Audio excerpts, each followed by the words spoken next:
ಸ್ನೇಹಿತರೆ ನಮಸ್ತೆ. ಒಂದು ಊರಲ್ಲಿ ಒಂದು ಸೇತುವೆ ಇರುತ್ತೆ. ಅದು ತುಂಬ ಹಳೆಯದ ಸೇತುವೆ ಮತ್ತು ಹಾಳಾಗಿರುವಂತಹ ಸೇತುವೆ. ಆ ಒಂದು ಸೇತುವೆನ ದಾಟಿ ಹೋಗೋದಕ್ಕೆ ಆ ಊರಿನ ಜನ ಹಿಂಜರಿತಾ ಇರ್ತಾರೆ. ಯಾಕೆ ಅಂತಂದರೆ ಅದು ತುಂಬ ಹಳೆಯದಾಗಿದೆ ಮತ್ತು ಹಾಳಾಗೋಗಿದೆ ಅಂತ.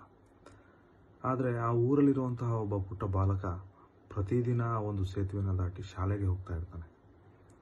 ಇದನ್ನು ಗಮನಿಸಿದಂತಹ ಒಬ್ಬ ಊರಿನ ಹಿರಿಯ ವ್ಯಕ್ತಿ ಆ ಬಾಲಕನನ್ನು ಕರೆದು ಕೇಳ್ತಾನೆ, ಮಗು, ಪ್ರತಿದಿನ ಈ ಒಂದು ಸೇತುವೆನ ದಾಟಿ ನೀನು ಶಾಲೆಗೆ ಹೋಗ್ತೀಯಾ, ನಿನಗೆ ಭಯ ಆಗೋದಿಲ್ವಾ ಅಂತ.